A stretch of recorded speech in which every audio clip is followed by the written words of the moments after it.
This is a major railway line stretching from China all the way to Poland and Europe.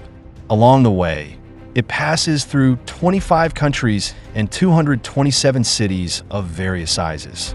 So far, more than 110,000 trains have traveled along this route, delivering a steady flow of Chinese-made goods to the European market, while also carrying large volumes of European products back to China and other Asian countries. The total value of goods transported has already exceeded $450 billion. But now, Poland has suddenly shut down all of its border crossings with Belarus. This decision has left more than 300 trains and tens of thousands of containers stuck at the border, with billions of dollars worth of goods unable to reach their destinations on time. In effect, this move has cut off a vital economic lifeline between China and Europe overnight. In response to this unexpected situation, China quickly launched a new backup route. If this new line can operate smoothly, it might even fully replace Poland's key role in the China-Europe railway network in the future. So here's the question: why did Poland suddenly cut off this route? And what exactly is China's new backup line? If you like our video content, please click to subscribe to my YouTube channel so that you can receive all our latest video content. Now, let's get into today's topic.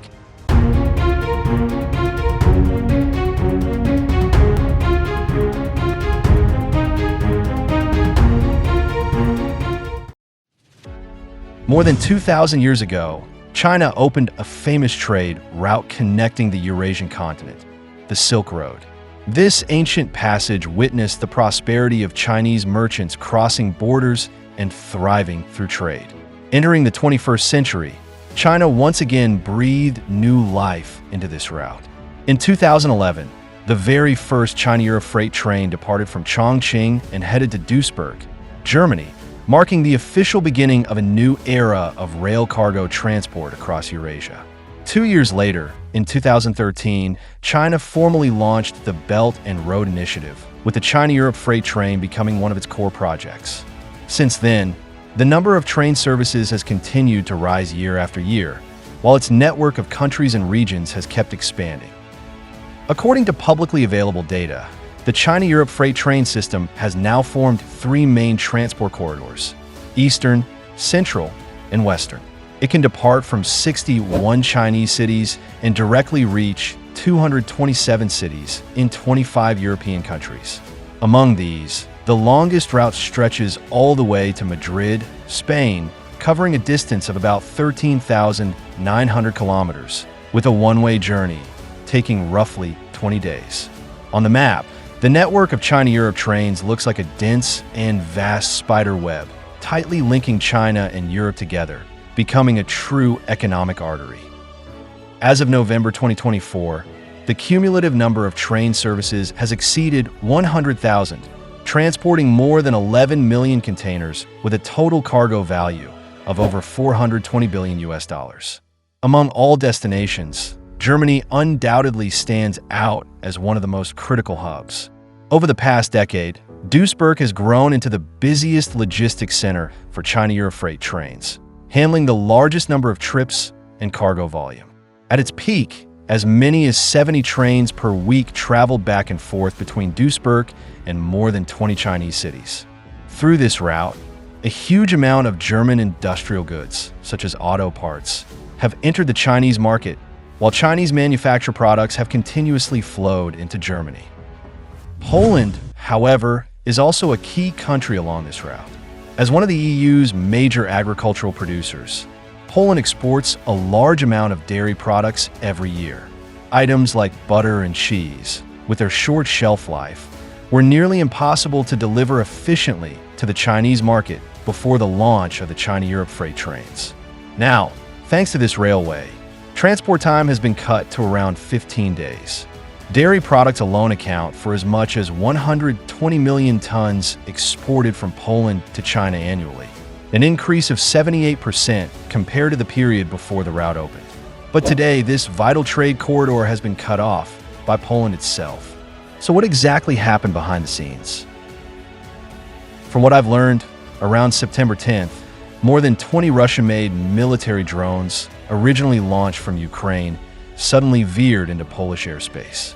Although the number wasn't large and no major damage was caused, the Polish military still intercepted and fired to drive them away.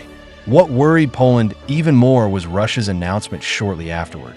Together with Belarus, it would conduct a massive joint military exercise right near the Polish border. Nearly 100,000 troops were to take part, with drills even including nuclear strike simulations. For Poland, this was clearly not a friendly signal. So, just one day after the announcement, Poland decided to close all border crossings with Belarus. Their official explanation: for the safety of citizens.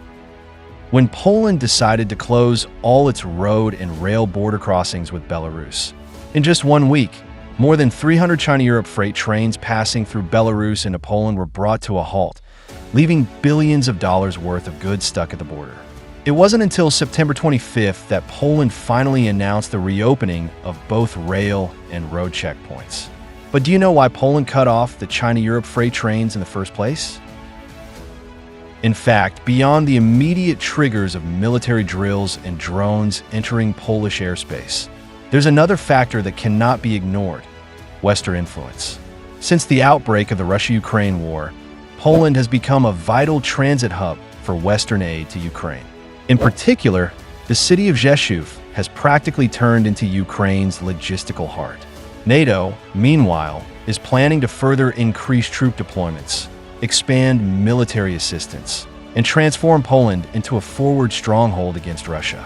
Around the same time, Poland was also applying to the EU for a massive €40 billion defense subsidy for its eastern flank. Closing all road and rail crossings with Belarus at such a critical moment may very well have been a move to strengthen its case for securing that funding. Data shows that as of 2025, roughly 90% of all China-Europe freight trains pass through Poland, with the Maloswicz terminal inside Poland handling nearly all of the transshipment work. In fact, 98% of trains must switch there. For this reason, Poland views its geographical position as a strategic resource, believing that as long as the trains cannot bypass its territory, it can secure long-term and stable economic benefits. But this time, with the border closed for more than half a month, what kind of real impact did it actually cause? Earlier, we mentioned that Poland suspended the normal operation of China-Europe freight trains. About 90% of all services came to a halt, directly causing nearly 300 trains traveling from China to Europe to be stuck at the Belarusian border. Just counting Chinese cross-border e-commerce shipments, the total value affected has already reached $320 million. And it's not only daily consumer goods that were blocked, but also many high-value items with strict time requirements, such as electronics, auto parts, photovoltaic modules, and other industrial and technological products. The EU Supply Chain Monitoring Center had even issued a warning earlier. If such a blockade were to continue, trade between China and Europe could freeze by as much as €25 billion. Of course, the problems didn't just occur on the transport side. Inside Poland, the entire logistics system built around the China-Europe freight trains also fell into paralysis during the blockade. Take Maloswicz, for example. As one of the most critical storage and transshipment hubs for the trains, it normally handles around 350,000 containers per year. But now, with massive facilities left idle and cargo flows cut off, the local economy has taken a serious hit. More than 20 major logistics companies in the area were forced to suspend operations, with loading, storage, and customs clearance nearly at a complete standstill. In terms of loading and warehousing alone, the direct economic loss has already exceeded $12 million per day. If such disruptions keep happening in the future, more and more businesses could lose confidence in the China-Europe freight trains. So, how is China planning to prevent something like this from happening again? In fact, China has long been preparing 3 alternative routes for the China-Europe Railway. The first is the Arctic route. In June 2025, under the framework of the China-Russia Arctic Shipping Subcommittee, the two sides achieved a significant breakthrough in cooperation along the Arctic Passage. On September 20th, a cargo ship is scheduled to depart from China's Ningbo port. making stops in Qingdao and Shanghai, before heading directly through the Arctic region and finally arriving at the port of Felixstowe in the United Kingdom. From there, the ship will continue on to Rotterdam in the Netherlands, Hamburg in Germany, and eventually reach Gdansk in Poland. The entire journey is expected to take just 18 days, dramatically cutting transport time, at least half compared to traditional detour routes. But what you may not know is that, in addition to cooperation with Russia on the Arctic route, China has also been quietly advancing 2 other backup lines. During the period when Poland closed its borders, China activated the Middle Corridor as an emergency alternative route, also known as the Trans-Caspian International Transport Corridor. At its peak, this line was diverting goods worth more than $45 million in a single day, greatly easing the logistics pressure at the time.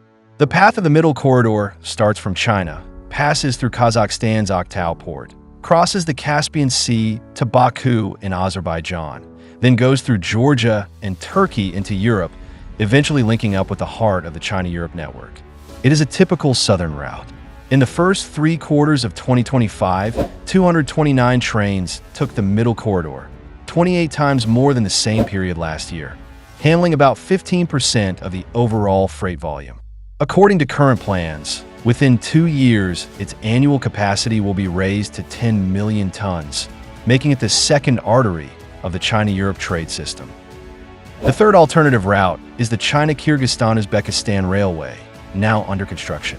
This railway will run about 523 kilometers, starting from Kashgar in China's Xinjiang region, crossing Kyrgyzstan, and finally reaching Uzbekistan. It will bypass both Russia and Poland entirely, avoiding the restricted northern line, cutting transport distance by about 900 kilometers, saving 7 to 8 days in transit time, and reducing logistics costs by more than 30%. In the future, it is expected to divert around 30% of China-Europe freight traffic. By the end of April this year, construction of the CQ Railway had officially begun, and it is scheduled to be fully completed by 2031. Once operational, it will become an important part of the southern China-Europe corridor. What's worth noting is that compared with the traditional northern line dominated by Poland, the southern routes have already seen significant growth.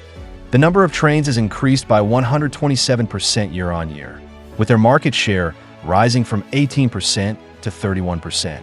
Meanwhile, Poland's share in the China-Europe corridor is projected to fall by 15%. As a vital trade and transport artery connecting China with Europe, the China-Europe freight train has now truly become a lifeline for economic development and people's livelihoods. It carries millions of business orders, supports factory production schedules, and provides farmers with stable sales channels. In short, the smooth operation of the China-Europe freight train is crucial for the stability and sustainability of supply chains across the entire Eurasian continent. Any attempt by a country to cut it off will come at a cost. To not miss out on our future projects and news updates, please make sure you subscribe to our channel and turn on notifications. We will continue to provide you with more exciting and interesting content.